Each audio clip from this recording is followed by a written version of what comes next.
Hiya, I'm Sophie Hedley-Goggin, the director, writer, editor and main actress in this short film, Friends. And I'm here to share my journey battling epilepsy and friendships through my view as a 16-year-old girl wanting to eventually work in film. Everything that is in this film is based on true events. No grey areas. Every single prop, every single scene has been made for a reason. So sit back and do not relax, as I haven't been able to for most of my life. When I was a child, I could hold a conversation with an adult easily. I could talk to an adult about absolutely anything and it felt natural. Like my brain was 3 years ahead of itself, or my soul was actually a 30-year-old woman in a 4-year-old's body. But making friends with people my age was a bit difficult. It puzzled me as to how I could talk about Abbott at 4 forever, but not the alphabet to other 4-year-olds. Life threw a hurdle at me and Mum at the age of 6. I was diagnosed with childhood photosensitive absence epilepsy, that after 10 years grew into juvenile photosensitive absence and tonic-clonic epilepsy. It impacted my life growing up in ways that it shouldn't have. It affected my education, my mental stability, my hormones growing up, and my relationships with others. I didn't really understand what it truly was at the time, but as I got older and I realised I had to take medication to keep my brain stable, I slowly realised that not every 10-year-old was doing so. I was in a band at 14, and that was challenging enough. Not many people truly took the time of day to understand that just because I haven't seized right in front of your eyes yet, doesn't mean I don't have epilepsy. Got to the point where it was so frustrating that people just fucking brushed my issue under the carpet.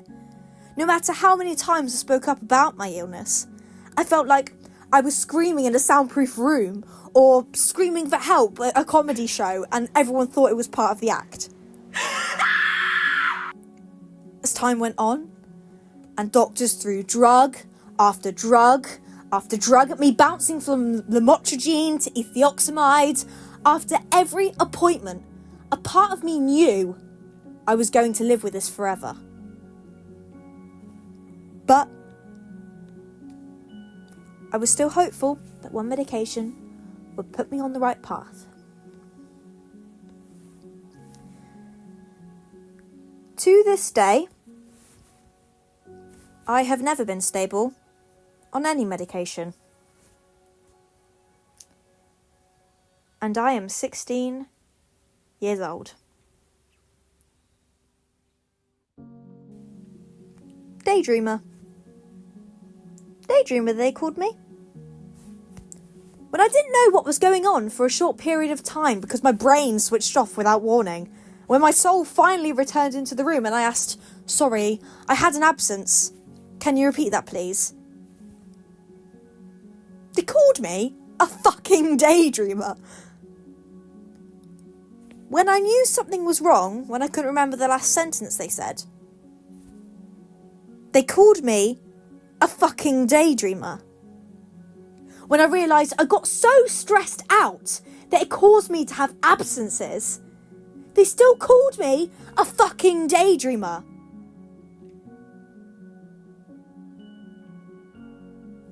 It wasn't until I started medication and proved to others that I had an illness that they believed me. I warned others for years about my boundaries and that if I push myself, I can reach my limit. They didn't believe me. It wasn't until I seized on the floor at 14, right in front of their fucking eyes, and they had to deal with it. Did they believe me? It wasn't until I was in the back of an ambulance bawling my eyes out as to why. Why did I have to deal with this? Did they believe me?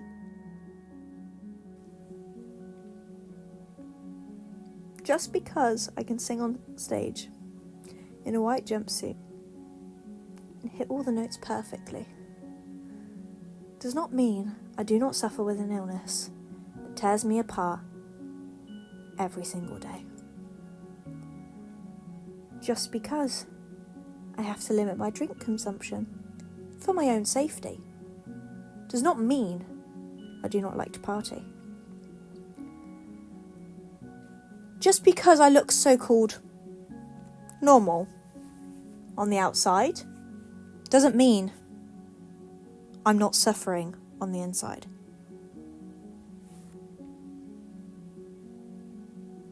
As an extrovert, I could usually walk into any room and people would come and speak to me willingly, with no hesitation. I used to have the mindset that people just spoke to me because maybe they thought my aura was radiant. Maybe people thought I looked extra pretty that day and felt like they could come and approach me. All I know is, this mindset led me down a rabbit hole that only one person could eventually get me out of. It's not that I didn't try to make friends, because I really did. I became friends with people that drained my soul. I left conversations with emotional scars plastered on my face, feeling numb and useless. I've always been a drama queen. But it wasn't until I met a lovely cast in my school production that I realised I could do anything. And eventually I didn't really care what people thought about me. I had spent so much fucking energy caring what other people thought of me than what I actually thought of myself and what I actually wanted. Why should I sacrifice my happiness for others? I'm meant to be happy too. Just because my brain works differently to others doesn't mean I should sacrifice my happiness to please others.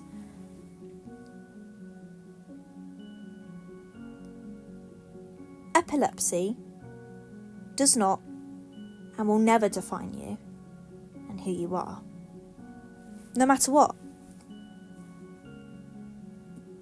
You want to be an astronaut? You go get that moon. You want to be a singer? You reach for that dream. You want to be a mechanic? Block out what other people are telling you about what you should do with your life. It's just white noise.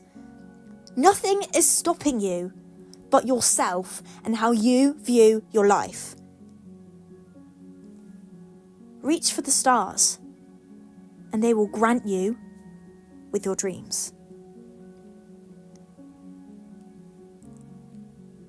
That one person pulled me out of that rabbit hole and helped me flourish. Find your person and never let them go. Whether that's romantic or platonic, never let them go.